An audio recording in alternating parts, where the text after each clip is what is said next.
Assalamualaikum warahmatullahi wabarakatuh. Alhamdulillahi rabbil alamin. Assalatu wassalamu ala asrafil anbiya'i wal mursalin Sayyidina wa maulana Muhammadin. Asyhadu an la ilaha illallahul malikul haqqul mubin wa asyhadu anna Muhammadan abduhu wa rasuluhu was-sadiqul wa'dal amin. Allahumma salli wa sallim wa barik wa karim azanul nabil karim idinil lazi min jamalika wa innal lazi min jalalika wa innahu min kitabika wa tahirin wal mujahidina amma ba'du ibadullah. Bersyukur kita kepada Allah dengan mengucapkan alhamdulillahirabbil alamin atas segala limpahan karunia rahmah dan hidayahnya, serta dengan izinnya juga kita dapat menjalankan amanahnya, beramal dan beribadah zahir batin dunia dan akhirat. Bersalam kita tidak akan pernah kita lupakan. Marilah sama-sama kita sampaikan kepada junjungan kita Nabi Allah Nabiul Akhirul Zaman Rasulullah Muhammad sallallahu alaihi wasallam. Atasnya kalimahnya kita kalamkan dengan membacakan Allahumma salli ala Sayyidina Muhammad wa ala alihi Sayyidina Muhammad wa tahirin wal mujahidina amma ba'du ibadullah. Alhamdulillah, bersyukur kita kepada Allah dengan mengucapkan alhamdulillahirabbil alamin atas segala limpahan karunia rahmah dan hidayahnya, serta dengan izinnya juga kita dapat menjalankan amanahnya, beramal dan beribadah zahir batin dunia dan akhirat. Bersalam kita tidak akan pernah kita lupakan. Marilah kita sampaikan kepada junjungan kita Nabi Allah Nabiul Akhirul Zaman Rasulullah Muhammad sallallahu alaihi wasallam. Atasnya kalimahnya kita kalamkan dengan membacakan Allahumma shalli ala Sayyidina Muhammad wa ala alihi Sayyidina Muhammad. Alhamdulillah, bertemu lagi dengan saya Guru Mursyid Syekh Nur Muhammad Buya Irwan Maulana Al-Khalidi Sumatera Barat. Tentunya dalam makom majelis zikir Marifatullah, dalam naungan Yayasan Islam Hidayatul Mubarakah, dalam masa syiar YouTube Buya Pasaman Timur yang insya Allah selalu berbagi wawasan dan ilmu pengetahuan demi meningkatkan iman dan takwa kita kepada Allah Subhanahu wa ta'ala. Alhamdulillah para jemaah sekalian dimanapun berada, kaum muslimin dan muslimat rahimakumullah. Di dalam pemahaman tauhid diri kita kepada Allah, perlu kita pahami bahwasannya hakikat ketuhanan ini harus benar-benar dimengerti dengan baik. Kalau kita mengkaji kepada wujud sebuah wujud yang dinamakan Tuhan, tidak ada kemampuan atau jabariyah kajian tentang Tuhan kecuali hanya pentadaburan diri, pengkajian wujud diri mendapatkan Tuhan. Jangan dibalik pengkajian Tuhan mendapatkan diri.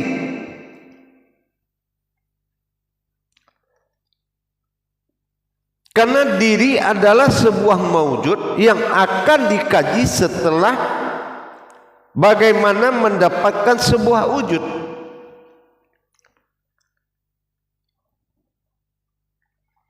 Jadi kalau maujud yang dikaji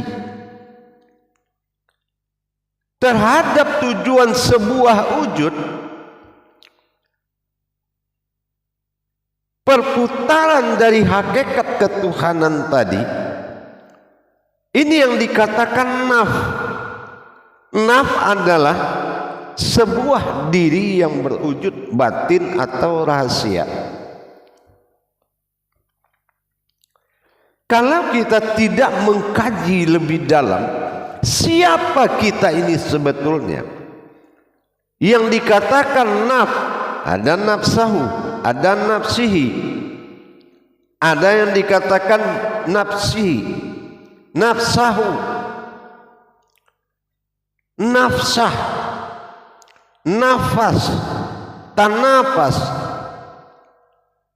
Kalau kita tak paham bagaimana pencarian wujud ketuhanan diri, ini akan beranggapan kita mengkaji. Kita mengkaji Tuhan, ini salah. Tapi kita mengkaji diri mendapatkan Tuhan, karena diri adalah maujud dari Tuhan.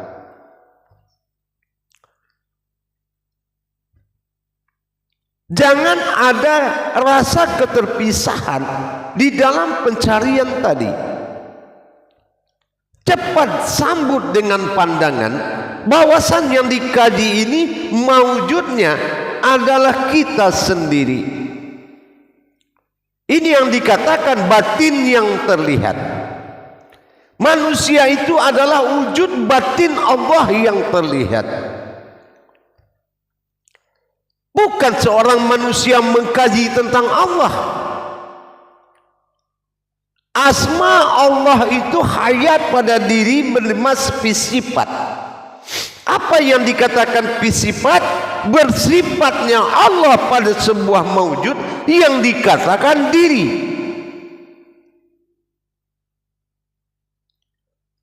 Jadi tidak ada pembahasan ketuhanan di luar pembahasan diri. Semua kembali kepada pembahasan tentang wujud sebuah diri. Makanya kita harus benar-benar memahami yang kita kaji ini adalah maujudnya Allah yang bernama diri.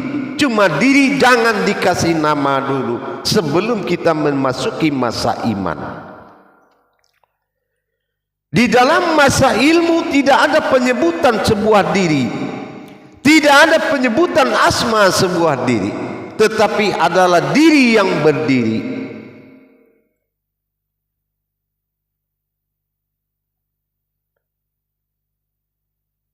Jamaah yang dirahmati Allah rahimakumullah. Jadi kalau kita, bagaimana kita mendapatkan awal diri adalah Tuhan ilah ba'dal tunggal awalnya. Ini wajib pemahaman itu perginya maujud kepada diri itu sendiri. Innallaha innal insanu masakinatul wal marido. Sesungguhnya aku jadikan engkau dari rahasiaku.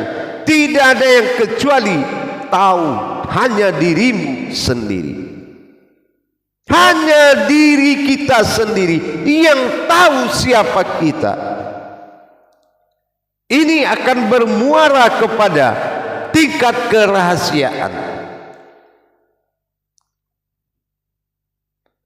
Apa tingkat kerahasiaannya? Bersifat dan bertingkahnya Allah pada rahasianya. Maka mawujudlah tingkah dia tadi. Inilah yang dikatakan sirrun fis sifatin. Inilah rahasiaku yang aku bersifat. Inilah bersifat. Kalau kodrat sifat itu beda dengan kodrat yang bersifat. Kalau kita mengkaji kodrat sifat, kodrat iradat ilmu sama basar kalam hayat, hidup nggak dia? Bergerak nggak? Bisa nggak dia ke pasar? Tidak. Tapi kalau dia bersifat sehingga nyata sifatnya, maka afal gerak, ifil yang menggerakkan akan selalu mengikuti dimanapun kamu berada. Inilah wujud dan sebenar wujud. Wa khalaqtu li ajli wa khalaqtuka la'ajlika. Aku jadi karena engkau terjadi karena aku. Ibarat kita dengan bayang-bayangan kita. Duluan mana bayang-bayang dari kita? Di saat memasuki masa panas terik pasti sama. Tapi adakah yang menciptakan bayang-bayang? Tidak ada. Bayang-bayang terjadi karena ada sebuah wujud yang berdiri. Begitulah yang dikatakan wujud dan maujud.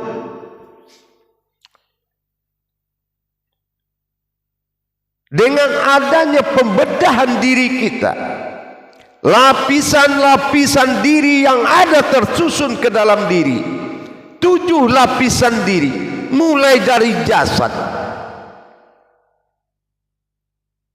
sampai ke si bahar, sampai ke ayan kerajiah, sampai ke jauhar basita. 7 tingkat derajat diri, lapisan-lapisan diri yang menyembunyikan keberadaan sebuah wujud bernama Tuhan. Tapi aku bersembunyi di dalam sifatku sendiri, berarti sifatku wasifatin wasiruhu, sifat itu juga yang rahasiaku, yang berasal dari aku. Jadi jangan merendahkan diri. Kalaulah kita tahu diri ini maujud Allah, tidak mungkin kita merendahkan dan menghinakan diri dengan mengatakan asal kita dari tanah, itu pujian amalia. Asal kita dari setetes air mani, itu pujian amalia. Kenapa tidak innalillahi, kita tahu asal kita dari Allah, kembali kepada Allah.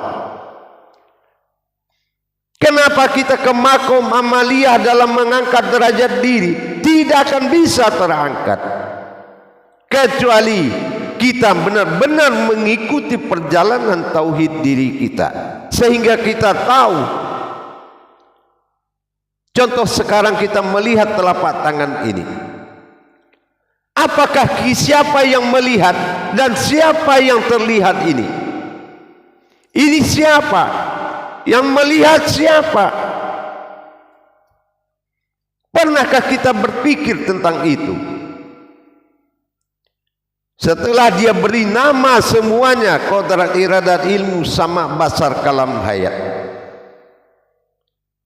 Wujud Allah pada batin, mewujud pada rohani, nyata Adam pada jasad. Berwasilah Allah pada batin, nyawa bagi diri. Berwasilah Muhammad bagi diri, rohani bagi kita, zat bagi Allah, dan hayat Allah bagi diri, nur bagi Muhammad. Itulah diri insan bagi kita, mawujudnya adalah jasad.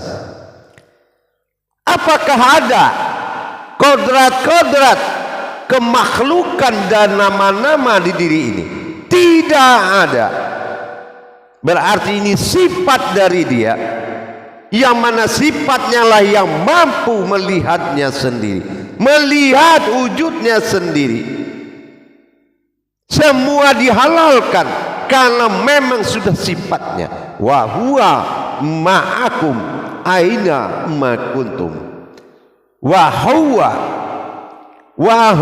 kalau sudah dia ma'akum padamu, dia semua ini, tidak ada lagi kita. Aina, maka saya makuntum adalah kamu. Itulah mawujud. Al-Hadid ayat 4. Al-Hadid besi, keras, yakin, isbatul yakin. Itu yang dikatakan hakikat Tuhan adalah diri. Tuhan memang tidak sebuah diri, tapi hakikat ini bernama diri. Dirinya miliknya Allah. Wujud Tuhan wahid tunggal, mengangkat derajat ketuhanan melalui diri. dan diri adalah yang terangkat. Kalau awalan semua itu diri. Kalau ada orang memuji Allah kepada melalui dirimu karena kamu memberikan pemahaman yang baik, maka kamu yang terpuji. Kalau orang ingin melihat Allah karena kamu memberikan pemahaman tentang Allah, maka kamu yang terlihat.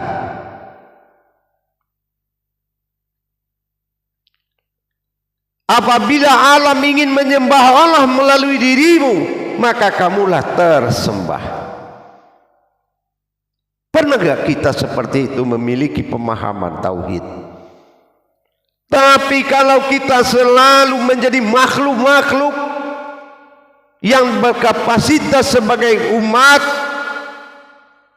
yang makomnya adalah penyembah bukan penghadap, bagaimana bisa kembali kepada Allah? Alif lawan alif, inna lillahi, alif awal alif akhir. Bagaimana aftar dan ba'dal ini bertemu? Alif tersirat dengan yang tersurat.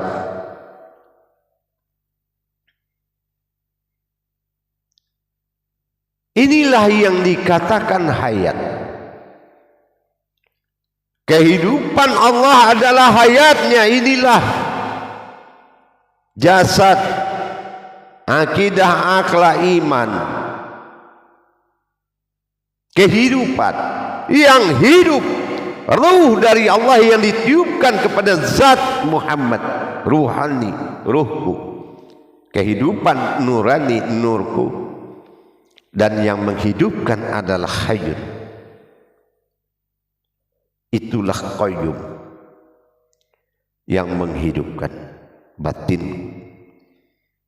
Maka dikatakan zahiru rabbi wal batinu abdi. Zahirmu adalah wujud dari Tuhanmu, sementara kamu adalah batinul abdi, sebuah batin yang mengabdi. Mana batin?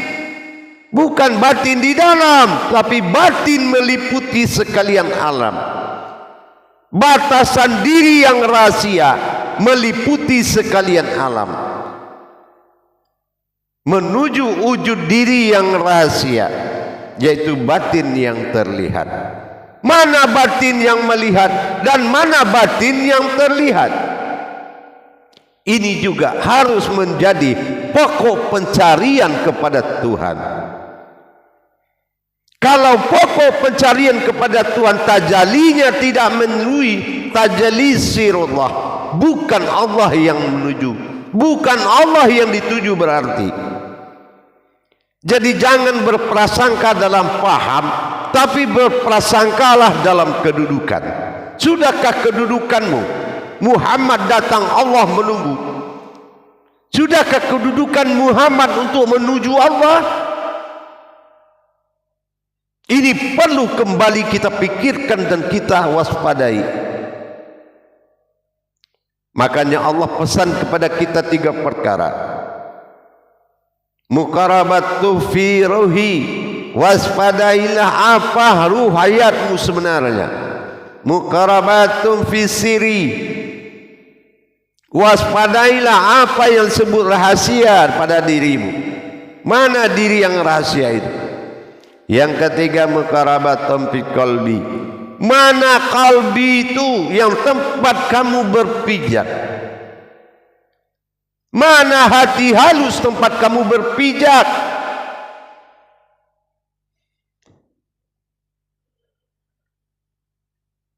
Jamaah para hadirin dan hadirat, sudah sekian lama kita dimasukkan ke dalam riwayat, diberikan batas waktu bernama usia, tapi dilalui dengan sia-sia. Hanya dengan ketaatan beragama tapi tidak taat bertuhan kepada Allah. Jangan dibalik, harusnya taat kepada Allah dengan melalui agama. Ini bagian sebagian. Taat kepada agama tapi tidak taat kepada Allah. Bagaimana bisa terjadi kita beragama tetapi tidak taat kepada Allah?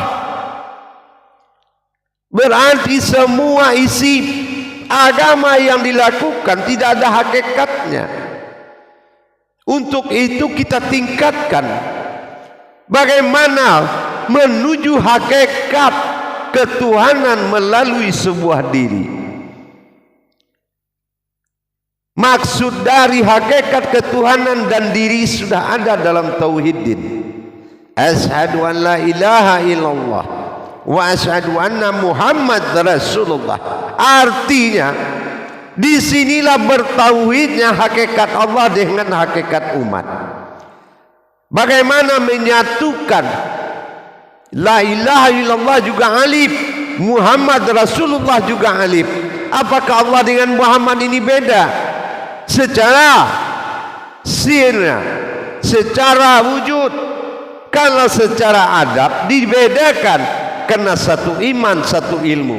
Muhammad iman, ilmu Allah. Tapi secara tauhid, Muhammad, Ahmad, Ahad tidak akan membedakan alif itu tiga, tapi kodratnya terbagi tiga. Ada A, ada I, ada U. Alif A, alif I, alif U. Di sini kita harus tahu A bukan alif yang tiga, tapi kodratnya alif kasroh di atas A, alif kasroh depan I, alif kasroh di bawah U, depan di atas U, domah U, Aiu, ilaha ilahi ilahu, la ilaha la ilahi la ilahu. Tapi tidak ada tiga alif itu, tapi kodratnya. Terpandang Adam, sudahkah kita merasakan melihat Muhammad? Terpandang Muhammad, sudahkah kita merasakan melihat Allah? Terpandang Allah, sudahkah kita merasakan melihat Tuhan? Ilah. Semua butuh peningkatan ilmu, peningkatan iman tauhid harus dijalankan. Karena Allah menunggu dalam satu prinsip, aku dalam prasangka umatku. Kalau prasangkamu rendah, tak akan sampai kepada wujud arasnya Allah. Jadi semua perbuatanmu sia-sia. Seperti bagaimana kita seperti ini selama ini dikatakan kepada guru-guru kita. Amal yang pertama dihisab adalah sholat. Apabila sholatmu rusak, maka rusak semua amalmu. Kenapa sholat ini tidak jadi acuan umat Islam? Kebanyakan rukun iman dipindahkan ke rukun Islam. Di rukun Islam baru dia kaji surga, dia kaji neraka. Di rukun iman dia kaji sholat, sembahyang. Kenapa turun derajatnya? Ini masih jadi tanda tanya. Apa ilmu ulamanya yang kurang, atau memang kejaran jamaahnya yang tidak ada? Jangan kita balik-balik. Jangan rukun iman menjadi rukun Islam, jangan rukun Islam menjadi rukun iman.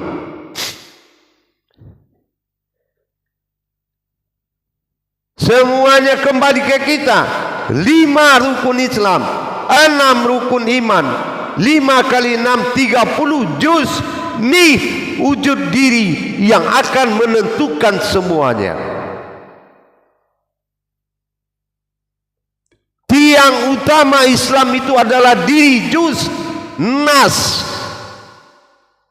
ba, alif, sin, bismillah, al-fatihah, Anas, ba, alif, sin. Bertajali Allah dalam bismillah. Berdiri dan bertajali Tuhan kepada diri bernama Al-Fatihah. Dan mawujud nyata Allah bagi diri dinamakan Anas, ba, alif, sin, bis. Kenapa tidak bisa milah? Karena milah adalah langkah Allah yang akan mewujud pada Rahman, jasad, kuling, daging, urang dan tulang, Rahim, batin, zat dan nur. 7 sifat tajalli Al-Fatihah mewujud dalam An-Nas, berhasil dalam Al-Ikhlas. Jamaah yang dirahmati Allah rahimakumullah.